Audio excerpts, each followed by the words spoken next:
Hello my wonderful, beautiful friends. Guys, welcome back to r/EntitledPeople, where people truly believe that the world revolves around them and nobody else matters. In today's episode, guys, it's a crazy lineup. We've got Karens calling police for ridiculous reasons, adult siblings throwing tantrums, people demanding discounts and refusing to pay. It's wild, guys. I hope you enjoy the stories. Don't shake your heads too hard, and story submissions can be sent to this email right here.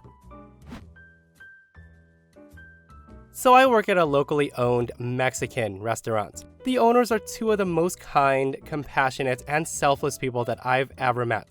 The reader board outside the restaurant reads, "Hungry, no money, we'll feed you." And they mean it. If you're hungry and have no money, you will eat for free. However, there's a couple of exceptions to this. Number 1, there's a limited menu available. Number 2, it must be to go. It's assumed that if someone doesn't have money for food, they don't have money for a tip, and that's not fair to the servers. So last week, a family of 4 comes in saying that they saw the sign and they would like to order food. I gave them the limited menu to choose from, and this is the conversation we had. So the dad basically says, "I don't see fajitas on here. I want shrimp fajitas." I tell him, the only free options available are what's on the menu, sir. To which the guy says, "Well, that's unfortunate. I don't like these options. Tell your boss that I want fajitas." Surprise, surprise, the answer is always no. I tell him, "I'm sorry, we can't do fajitas for free. We have the set menu."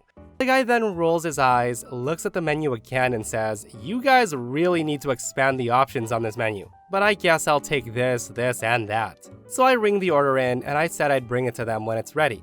And that's when the guy says to me, "We want to eat here. We need a table." I tell him, "I'm sorry, we only do to-goes on the free items." The guy says to me, "Well, that's not gonna work for us. We want to eat right here." Again, I say to him, "I'm sorry, but our policy is if you order off the free menu, you can only take it to go." I don't even finish my sentence. The guy has the balls to cut me off by raising his hand up in the air to stop me from talking. He then herds his family to the closest booth and he sits down. I follow and explain the policy again.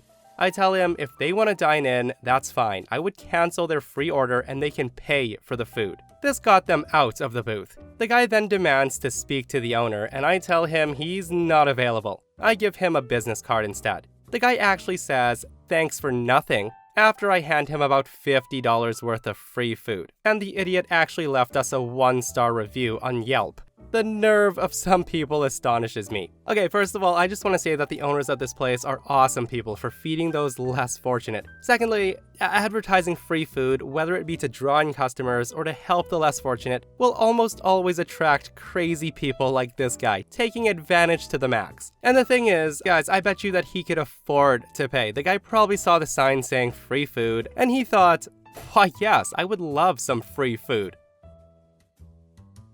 Alright, so I'm a 26-year-old female, and my sister, who's 25 years old, is a single parent with 1 kid. Naturally, with the world going to hell, everyone is struggling with bills, including her. However, she seems to think that because she's struggling, that no one else is allowed to speak about having money. Now, my sisters and I usually show off new things that we buy, like clothes and stuff. It's just something we've always done. It's never been a contest of who can buy more or who bought the most expensive stuff, but her attitude towards me has turned very, very bitter, as she used to be the golden child and was used to being spoiled. My fiancé works hard to provide for us, and while we are by no means rich, we can afford to pay our bills and usually have a little money left over every month for little treats. This has been bothering my sister more and more when I mention buying anything, even my regular grocery shopping. If our conversations turn to anything regarding money, or even if I was to mention I seen a nice dress in the shop, she immediately jumps in with, "Well, I can't even afford to eat, so shut up."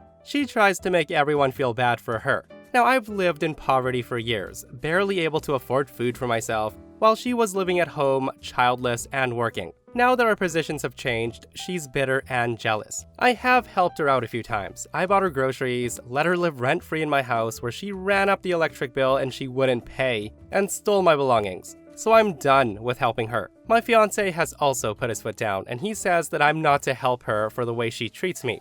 I don't have any issue with that, but I do feel bad for my nephew. Last week, I bought myself some bath bombs, and she immediately jumps on me about how she's so broke that she can't even afford an $8 bath bomb. Like I was supposed to feel bad for her. Last month, I was told that she was complaining to anyone who would listen about how I can afford an iPad for myself and how I bought a new washing machine when my old one broke.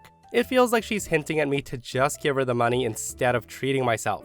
Now my other sister, who's 22 years old, barely speaks to me because she doesn't want to upset her. It's honestly tiring that I can't have a regular conversation without her having to try to guilt trip me because she can't budget and she wastes her money. And somehow she thinks it's on me to shoulder the blame because I can afford things. I should also mention that I don't work. I went back to school while my fiance works to support us and our children. We aren't the best at money management either, but we do okay and we get by. I'm just sick of her entitled attitude. Honestly, in my opinion, guys, OP should not cater to her sister. I'm saying that because I used to be in OP's shoes, guys. I used to know someone who loved it when people felt sorry for them for not being able to afford things in life. And seriously, they would bring up always being broke out of nowhere. And after a while, I realized that that person never wanted to better themselves, never wanted to get a better paying job or even a second or third job to make ends meet, and would rather spend time and effort cutting down people's new homes, cars, careers, you name it. So having experienced this personally, guys, my opinion is OP shouldn't have to live her life walking on eggshells around her sister. Like if her sister doesn't like certain conversations or how she's living her life, then she can leave or do something about it. And guys, I just have to share this comment. This person says, when she brings it up, just say, "Silence, peasant," and keep talking.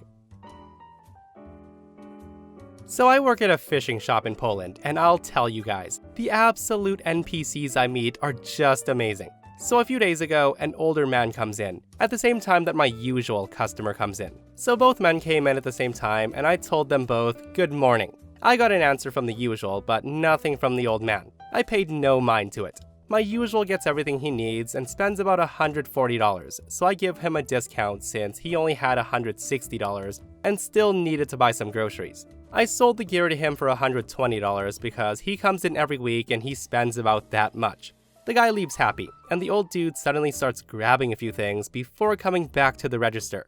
The old dude comes up to me and says, "Hey, since you gave him such a great discount, I'm guessing I'll get one too. That's why I grabbed a few more things. So what's my discount gonna be?" I take a look at what he got. It totaled around $60, and I say, "Sir, I can't give you a discount on these items. There's usually a small discount at any purchase at or over $100. And the discount the other customer got was because he comes in every week and he needed more money for groceries. But I'll tell you what, I'll knock off 50% off the most expensive item you have here, if you promise to come back." The discount was going to be 50% off of 2 kilograms of carp bait, which is worth $50. The old guy says to me, "What kind of business are you running then? You don't get to pick and choose who you give discounts to. You'd better give me a much better price or I'm not doing any shopping here anymore. As a matter of fact, I'm not buying any of this." Now, I did take a few seconds to process what just happened, and then the guy slides his hand across the counter, knocking down everything. And I'm thinking, yep, he's destroying my store. Now, doing that caused one of the 2 kilogram carp bait bags to burst open and spill a bunch of 2mm pellets all over the place. Also, one of the liquid attractors spilled as well, leaving the store smelling like bloodworms, and that's not exactly a good smell. I then told him that he needs to pay for the products that he broke. And that's when he says, "F you, I ain't paying for crap," slapping his hand on the table. So at that point, I tell him that I have all this recorded on store cameras and will take this to the police if necessary. And I can access the parking lot cameras to see which car he gets out of, so I will have his plate number. Hearing me say that, suddenly a magical change of heart. The old guy looks at me and says, "All right, fine, I'll pay for the attractor and the pellets, so that's $25 for the pellets and $5 for the attractor, right?" I tell him, "No, that's $50 for the pellets and $10 for the attractor." The old guy says to me, "Well, where's the discount? You told me there was a discount. It was supposed to be half price. Give me a better price. And quit being a brat about this. You don't have to be a dick." I tell him that discount was only for the pellets, and now it's $50 and $10 for the attractor. The discount left as fast as your manners did. So pay up or the police will come. The guy kept giving me half-added apologies while also calling me names, and pleaded with me for 10 minutes, but I wasn't having it. I'm only friendly and treat people with respect if they respect me. The funny thing is, the guy ends up paying full price, and he still comes back quietly and in shame because our prices are the best in town. So the moral of the story is take the discount and don't throw a fit. Yeah, the audacity of that man, right? To start swiping things off the counter and then have the nerve to demand a discount when OP says he's gotta pay. Like, I think if I were OP at that point, I'd be refusing service and calling the police. Like, you don't get to start destroying the store that I work in, and then still get to pay for things after that, sir. You need to be taught a lesson. So about 10 years ago, I had a metal working project with 2.5-inch stainless steel tubing, and when it was done, I had several feet left. I used it to make a walkway guardrail and some other stuff, including some large garden arches with plant shelves for my wife. The wife posts them on Facebook, and some random woman shows up wanting to borrow one for a wedding arch. We didn't know her. She just saw the pictures and contacted my wife about them, and my wife told her that they were too big to move around, but she showed up anyway. The woman says that she needs to borrow it, and I tell her that they're too large for a pickup truck. And being stainless, they are quite heavy. I said it took a forklift to put them in place, and they're anchored to the ground. The woman says that she can get someone to pick one up, and then she wants me to get a forklift to load it. I tell her no, I have to cut it loose from its anchors, then re-weld it when it gets back, and I never intended to move it. At that, she's not having any of it. She must have that arch, or it's gonna ruin her baby's wedding. She basically ignores everything I said, and she still demands it, and on top of that, she wants me to paint it white. Now, the point of stainless steel is you don't have to paint it, which I'm not about to do, so hard no. Cue the begging, tears, accusations of permanently damaging her daughter's life, screaming, so on and so forth, and that's when my wife tells her that she can have one made. The cost is about $4,400, and to have it painted somewhere else. But she doesn't want to pay for the arch. We're supposed to lend it to her for free. So the crazy lady goes dark for about 2 weeks, and then one day, I get a call from my wife. My wife tells me that the crazy lady's in our driveway with other people, and they brought a pickup truck, which the arch won't fit into, and the county sheriff. The woman is holding a receipt for both of the arches, with a sale price of $200, which was obviously home printed on her computer because there was no business name, no business or home address, and no signatures. The woman is demanding the sheriff enforce this and make me hand over the arches to her. Little does she know, the deputy lives about 2 miles up the road, and I've known him for 30 years. Her family and friends are all arguing aggressively with my wife. She made them believe that she paid for the arches. The sheriff's in between, and the crazy lady screaming, and I told the deputy what went on, and he talked to my wife while I held the entitled nutjobs off.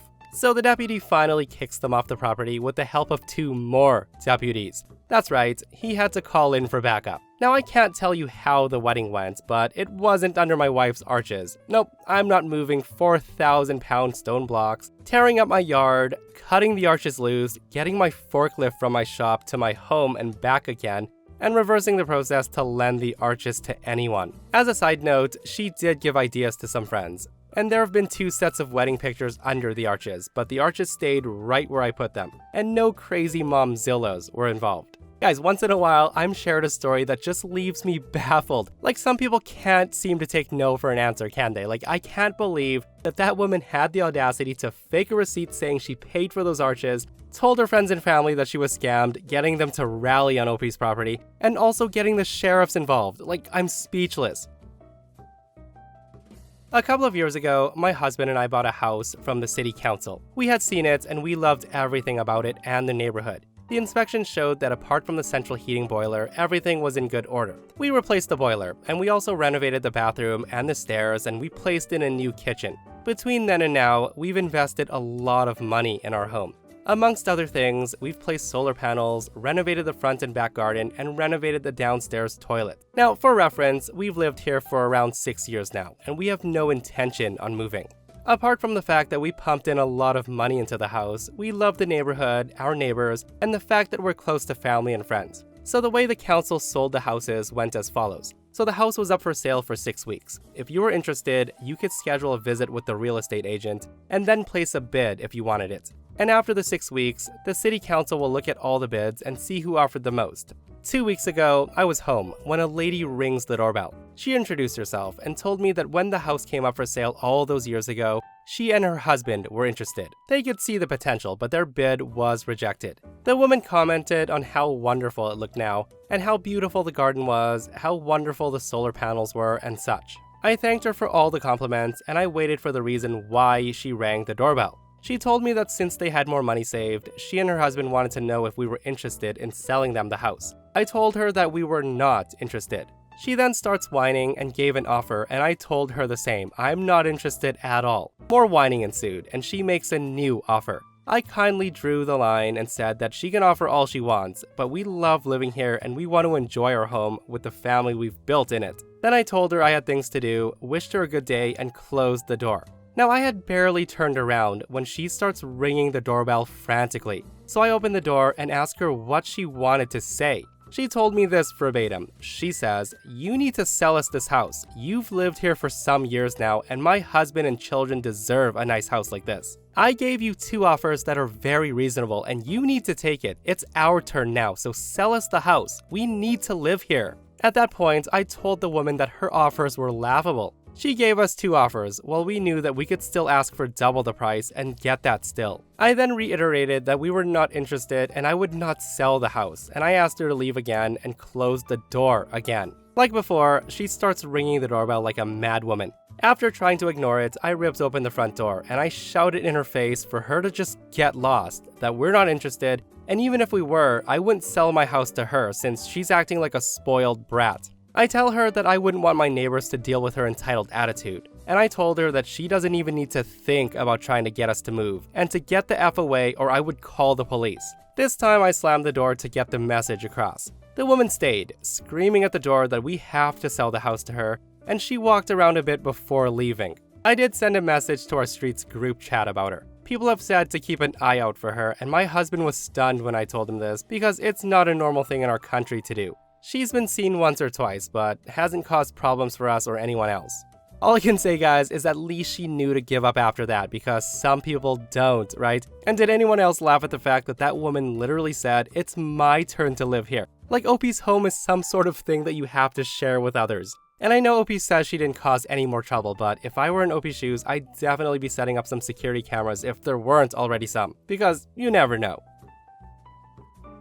So I'm a 20-year-old male, and I moved out of my parents' house at 18 years old because I really can't stand them. And it's for all the kinds of reasons you can guess. They were jerks, favored my younger siblings, used me as childcare, told me what's mine is mine and what's yours is mine, and all that BS. When I left, my dad told me to not let the door hit me on my way out and to not come back. I got the smallest and cheapest apartment I could find, and I've worked the same full-time job for 2 years. My parents didn't even hold out a month before calling me and begging me to come back home, because without me, someone else had to watch my siblings. I refused, because now I finally had time for myself. My dad eventually called me and demanded I move back home and pay them rent, because family's more important than my stupid personal independence. I said back to him that my life is important too, and for once, I'm getting to live for myself.